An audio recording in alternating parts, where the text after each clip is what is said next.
rapaziadinha, tudo beleza com vocês? Meu nome é Felipe Stark e hoje eu estou lançando uma série nova nesse canal da Class para a gente falar um pouquinho de Flowgorithm, né?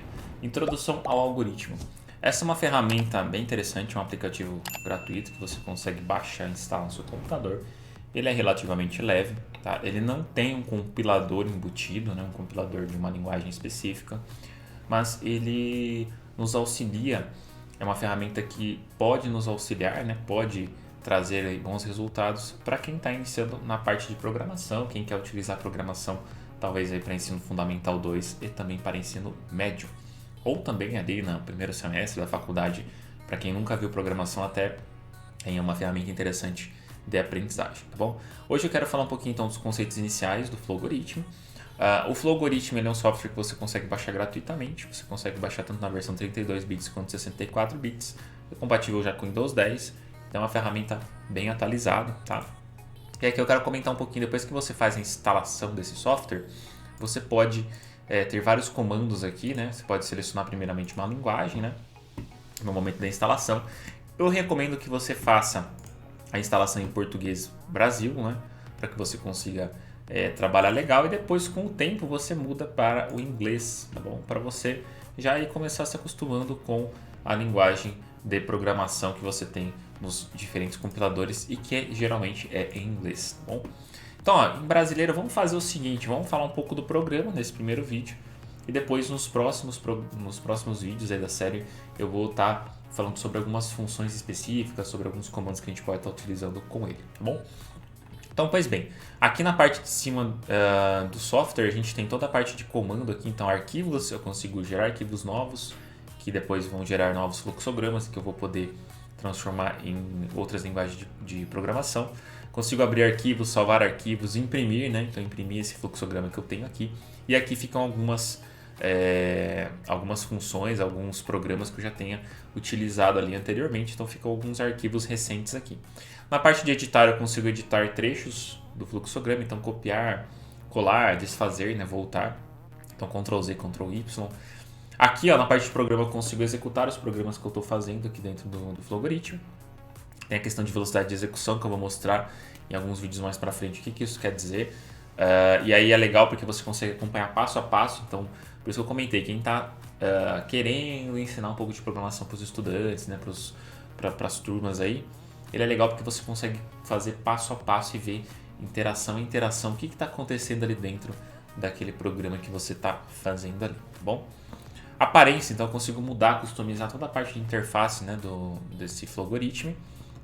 Aqui na parte de ferramentas eu consigo gerar esse fluxograma e exportar ele como imagem. Isso é bem bacana, fazer um trabalho acadêmico ou para trabalhar mapas mentais, né? Consigo também monitorar variáveis, consigo ver o código-fonte, que é aquilo que eu falei de você traduzir para outra linguagem de programação. Na parte de ajuda você consegue tanto saber mais sobre os comandos, como também depois até procurar no site, né, do próprio desenvolvedor lá, algumas questões de comandos um pouco mais específicos. E aqui na parte de baixo a gente tem alguns atalhos que são ferramentas, né, são funções que já estão nesses menus, mas que são as principais funções que a gente utiliza no software. Ele tem essa carinha daí aqui, ó, né, que é uma carinha de representação em fluxograma. Então, para gente que estuda um pouco de algoritmo, sabe que bem lá no começo a gente fala primeiro o que é um algoritmo, entende primeiro o que é um passo a passo, faz primeiro essa parte de conceitualização, de trazer conceitos de contexto, né, contextualização também, o que é um algoritmo, o que a gente usa no nosso dia a dia. Até eu vou falar um pouquinho disso nesse vídeo aqui, então eu queria dedicar aí os minutos finais desse vídeo para falar um pouquinho sobre o algoritmo, para entender primeiro o que é um algoritmo, para depois estar representando ele. E lá no começo, quando a gente aprende, né, sobre algoritmos, a gente vê que tem algumas formas de representação de algoritmo e fluxograma é uma dessas formas de representação. Então o Flowgorithm, né, flow, ele vem do inglês que significa fluxo, então você cria um fluxo, né, você cria um algoritmo em forma de fluxo, em forma de fluxograma. Então para o estudante, né, que nunca viu programação, é bem bacana porque ele acaba tendo um contato tanto com o que é algoritmo, quanto também uma boa representação, uma representação visual que permite ele entender o que é o algoritmo, tá bom? Mas bem, vamos lá então, o que é o algoritmo? Por que eu utilizaria o Flowgorithm para estar ensinando um pouco de algoritmo? Porque o Flowgorithm ele vai estar ali no fluxograma dele todas as características que você tem no algoritmo e depois que você vai ter no programa. O algoritmo a gente tem que entender que ele é um passo a passo para a gente resolver uma tarefa, para a gente chegar no objetivo ou para propor uma solução de algum problema. Então o algoritmo ele tem essa função. Mas o algoritmo ele não é simplesmente algo desordenado ou algo que você faz como você quer. Não.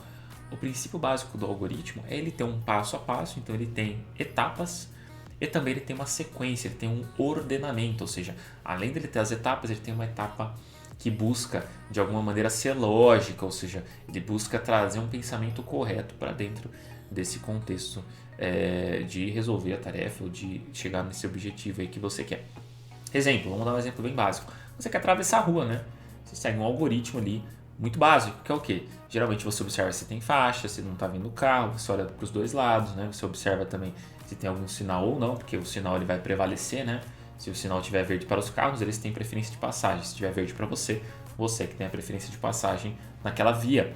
Então, se você entende isso, entende as instruções, você vai seguir o passo a passo corretamente. Dificilmente você vai atravessar a rua, ou seja, você já vai para a tarefa antes de fazer essas verificações anteriores, ou seja, antes de você verificar se ali tem faixa, antes de você verificar se está vindo o veículo, antes de você verificar se o sinal está aberto ou fechado para você, né? Note que você tem que seguir esse passo a passo de uma maneira ordenada. Se você atravessar sem fazer a checagem, sem ver o semáforo, sem você ver se está vindo o carro ou não, há grande chance de acontecer um acidente e você não concluir a sua tarefa ou chegar no seu objetivo que seja o outro lado da rua, né? Ou seja, a sua tarefa seja atravessar também. Então depende um pouco da maneira como você interpreta, mas ter esse entendimento é bacana você trazer isso para o aluno, mas depois no final que você pode representar, né?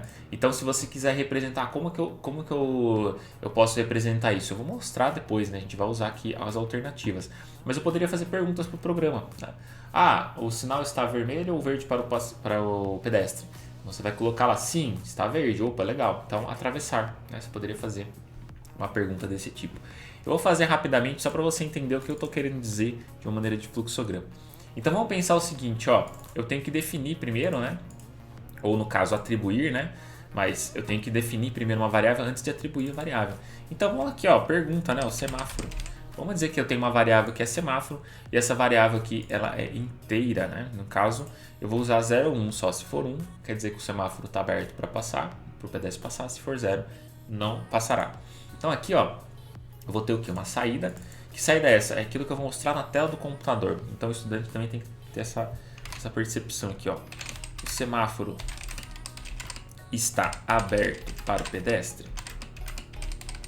Eu coloco entre aspas para que ele represente exatamente isso que eu quero, né? Que mostre isso na tela. E aqui eu já posso executar o programa que ele vai rodar, tá? Ele vai rodar e vai mostrar uma outra janelinha aqui para mim com essa frase, né? O semáforo está aberto para o pedestre. É claro que é uma pergunta, então vamos deixar aqui, ó, uma pergunta, né? E aí, qual que é a grande questão? A grande questão é que a gente oriente o nosso usuário aqui, né? Caso sim, coloque 1. Caso contrário, coloque. A gente pode até colocar assim, qualquer outro número, né? Porque se eu colocar 1, eu sei que ele vai estar aberto, e se eu colocar qualquer outro número, eu sei que não estará. Posso colocar uma alternativa, né? Então, se for 1, vai ser verdadeiro. Então, no caso aqui, ó, né? Na resposta aqui, numa atribuição do meu usuário, eu vou estar fazendo o quê? Eu vou estar pegando o valor e atribuindo em semáforo, tá bom? Que é a minha variável aqui em cima. E aí eu vou chegar aqui numa condicional, vou analisar essa condição e vou ver se é verdadeira ou não. Então, semáforo igual, né? A gente pode até colocar assim, ó, igual a 1. Se ele for igual a 1, o que vai acontecer? Tá? A tendência é que se ele for igual a 1, é verdadeira. Então, pode atravessar, né? Sempre lembrando de colocar as aspas, né? Ó.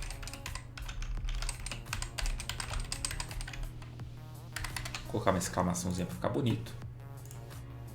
E caso contrário, aguarde.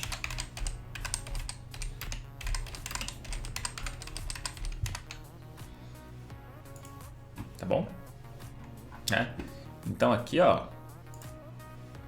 Opa, ele vai falar assim, ó. Após o duplo clique no gabarito, editar as propriedades. Então, comando... Opa, interessante. Vamos ver aqui, ó. A gente gente vai, na verdade, ler, né? Aqui, ó. Nós não vamos atribuir um valor. A gente vai ler o valor que o usuário vai digitar na entrada aqui, ó.